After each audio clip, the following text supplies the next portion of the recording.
Avatar The Last Airbender is one of the most unique pieces of entertainment I've ever encountered. It is a timeless, epic fantasy masterpiece with some of the most well-written and likable characters ever created. Its realistic world building and intuitive magic system are unmatched by any other series to date.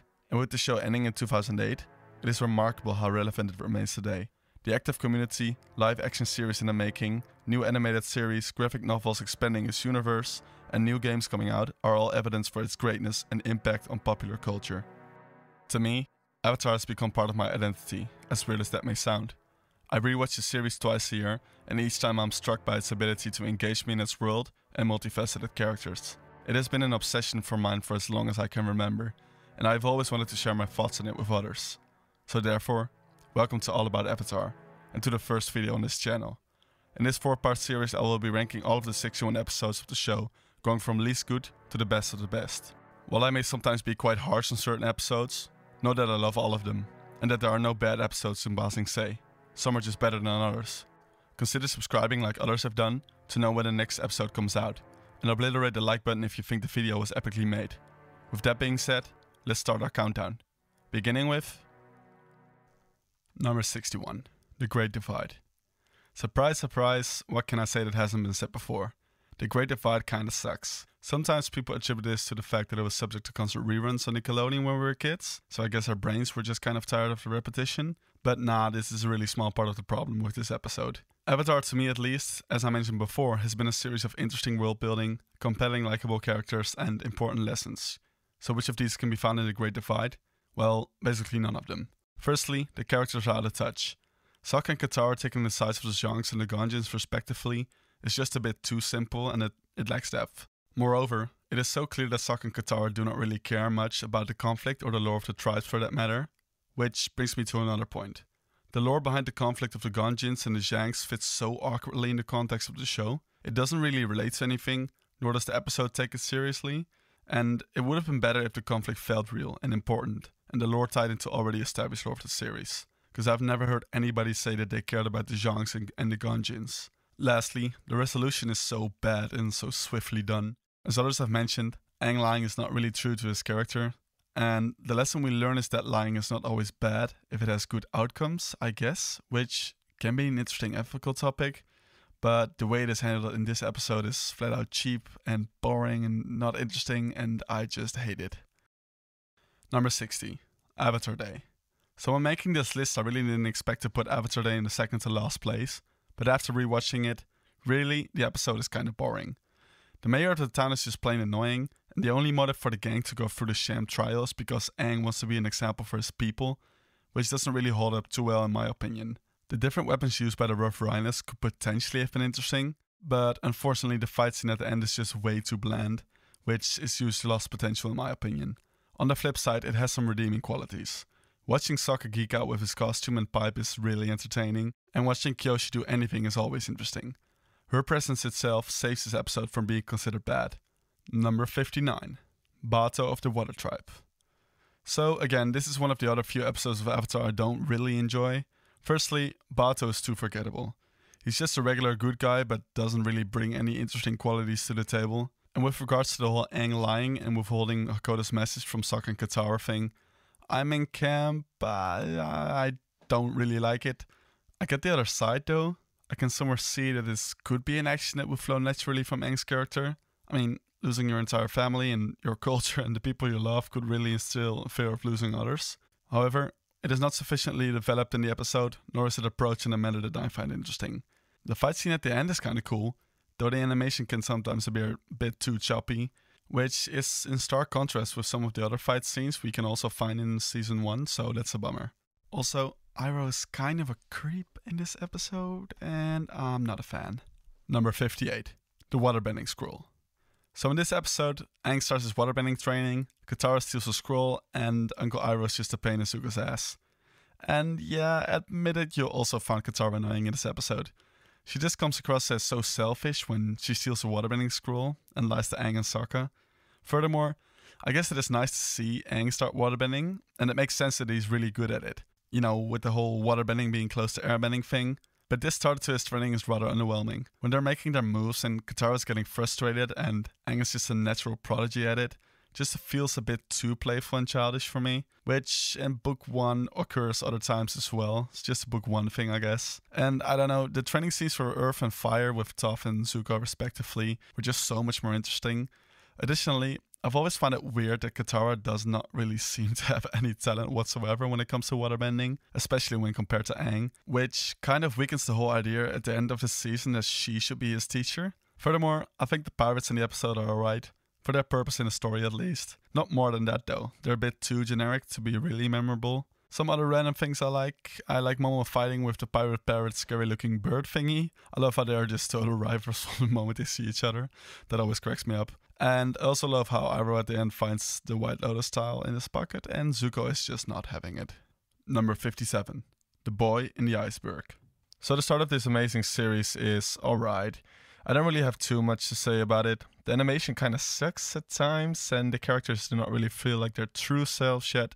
But come on. It does an amazing job at introducing them, and I always take for granted in Avatar how crazy it is that they immediately give you such a great sense of a grounded world with multifaceted and interesting characters. There's nothing really too bad about it, neither is there anything too interesting, so number 56 it is. Number 56, The Avatar Returns. Alright, so why not follow up with the second part of the two-parter opening our beloved series, The Avatar Returns. So most of the points that I made for the first episode all apply here too. But I really do like the scene where Aang waterbends in the Avatar state. Makes Aang look so cool and powerful and I love it. And the Avatar state is such an intriguing plot element in my opinion in the show. I feel like people have different opinions about the Avatar state. What do you guys think? Let me know in the comments. Number 55. The Painted Lady. Okay, so the first book 3 episode actually being The Painted Lady. Which does not really do anything for Avatar or our characters. It reestablishes the fact that Katara is a caring person, which is way better developed in other episodes like The Runaway. And the people of the town and the town itself are a bit too boring and generic, though the 3 brothers being Doc, Shu and Bushi are alright. I kinda like them actually. The villain, however, at the end is really forgettable. It's just a Fire Nation goon with a scar on his face to make him more memorable, which did not work in my opinion. The only thing the episode really contributes is the world building, showing the effects of the Fire Nation and the 100-Year War on people within their own nation as well. And lastly, I think the Painted Lady's spirit is cool, but if she exists, why isn't she helping the poor people, the dying people? She can clearly help them. I mean, they mentioned that she has healed their sick before, so I don't know, it's strange and I don't get it and I don't really like this episode. Number 54, King of Omashu. So this episode does well in a couple of departments. Firstly, world building. Omashu is an interesting city, from the way it looks to the way its people get their meal on time using earthbending. Go watch Hello Future Me's video on the Earth Kingdom's world building if you're interested. He covers the topic in great depth, and does so very well I might add. Furthermore, the 3 challenges Aang has to perform for Bumi to save Sokka and Katara are fine I guess. Just not amazing or anything, but it is entertaining to watch. The subsequent fight scene between Aang and Bumi is likewise okay. It does establish Bumi's character quite well as the crazy and powerful king he is. Finally, I like how Bumi adds to the stakes by telling Aang at the end of the episode how significant his objective to end the 100-Year War really is. But yeah, overall, great episode. Number 53. Imprisoned. For some reason, I've always liked Haru's character, and I don't know why, honestly, because he's not that interesting. Maybe I was biased because I played the Wii game where you could play as Haru, and my underdeveloped child brain thought slapping people with rocks in that game was just everything. Anyway, as previously mentioned, I find it fascinating to see how the war has actually affected the commoners, the people living there. And the extortion that the village of Haru faces and the metal prison ship in which earthbenders are imprisoned effectively illustrate the consequences of the war. Lastly, I love how metal bending is foreshadowed in this episode. Those little moments really add to the sense of payoff later in the series. Number 52. The Fortune Teller. The Fortune Teller is here basically because of the comedy. My goodness, is Sokka the most funny, likable character I have ever encountered in any series. The jokes where he's getting frustrated by the people of the village make me laugh out loud even after watching the series a million times. On the other side though, the romance stuff is kinda hard to sit through, and it makes me cringe several times during the episode. And Aunt Wu is a bit too forgettable as well. The fortune-telling concept is not really taken seriously enough, as Aunt Wu appears to be right, but then she's not, and then she is. And then you can shape your destiny with the clouds. For some reason, I still really enjoy this episode for what it is. Number 51. The Northern Air Temple. The Northern Air Temple is another solid but not outstanding episode. The Mechanist and his son are not that interesting to me, nor does the reveal that the Mechanists make weapons for the Fire Nation have any impact.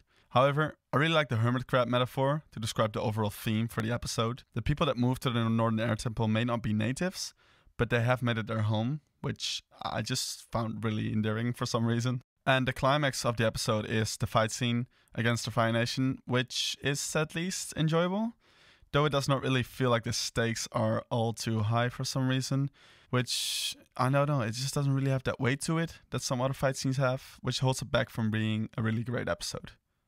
Number 50. The Southern Air Temple.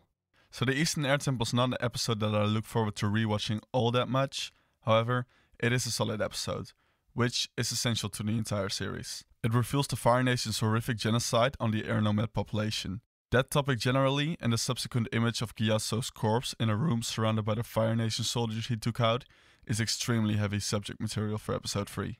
Number 49. The Swamp. So, many people dislike the swamp for some reason. I think it's alright though. The greatest part of this episode to me is the visions that each of our characters sees. Aang sees visions of the future, seeing Toph and a flying boar. Sokka sees visions of what just happened, when he just sees Yue in her moon spirit form. And the moment that always seems to get to me is when Katara thinks she sees her mother. The voice acting of Mae Whitman, my goodness, such an amazing emotional performance. I also like Aang's vision of Toph in her high society clothing. It adds to what Toph's characters eventually reveal to be, which is anything but that delicate high society fancy rich girl. Number 48. The Spirit World Part 1. So, I enjoyed the Spirit World Part 1, though not half as much as its second part, which we'll get to later. Heiwei is a cool spirit, and the episode does a great job at leaving us wondering what spirits are and what their role is in the world. The fact that the destruction of the village is caused by Heiwei's grief over the forests that are destroyed by humans is so interesting, and a really good message for kids and adults alike. The spirit world seems so mysterious, and I like that the spirits are connected to nature in that way. It also sets up the idea that spirits have their own values, their own interests and motives to do things that they want, which is built upon later in the series. Number 47. The Cave of Two Lovers. I can't help it, I love the hippies, I love the Secret Tunnel song, I love this woman being high as a kite the entire episode, and yeah, it's perfect. But most of all, the one thing that I really enjoy about this episode is this girl's dance. She seems so into it, and yeah, the jokes are funny in this episode. I'm never really into the romance stuff though, so that part kind of brought it down this far on the list. Admittedly, the Cave of Two Lovers also does not do much for our characters in their development. It is nice to hear the origins of the city of Omashu though, so there's that. Number 48. Return to Omashu. The Return to Omashu is a solid episode. Some nice action involving Mei, Ty Lee, and Azula. And I really enjoy the speech given to Aang by Bumi about neutral Jing. I never really got that concept when I was younger, but it makes sense to me now, I guess. And additionally, the concept of neutral Jing plays well into Aang finding Toph eventually as his teacher. And Bumi's neutral Jing speech has an awesome payoff in the second episode of the 4-part finale of the show, which we will definitely get to. But the plot with the Pentapus gets kinda stale after several watches, and it is a bit too silly for me to take it serious. Overall, solid episode with a balance of nice world building, philosophy, and some good action too. Number 45. Nightmares and Daydreams. Yeah, this episode is crazy. The climax of all the insanity that occurs in this episode, basically when Appa and Momo are doing their anime fight, while the sheep are cheering for them and Guru Patsik joins the trip. It always gets to me. Sokka is funny in this episode too, as he always is, pretty much. When he climbs the wall trying to prove to Aang that he can do it, so damn funny. Also, on my last rewatch, I was rewatching the series with a friend of mine who'd never seen the series before, and it was awesome seeing her reaction to this episode. And after all the bizarre scenes, there's even a touching moment where the gang flushes Aang with supportive comments, which is just so nice, and I love those characters. So that was it for the first part of this 4-part series. Let me know in the comments how you guys would rank the first 16 episodes, going from 61 to 45. Also let me know if you're excited for the next video and if you have any feedback for me. Lastly, please subscribe like others have done to not miss the next All About Avatar video. See you soon.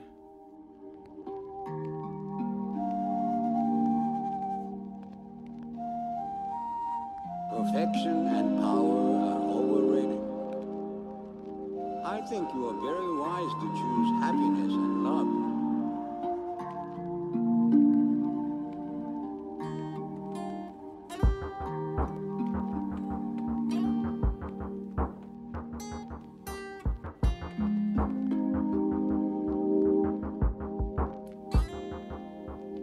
Fire is the element of power. The people of the Fire Nation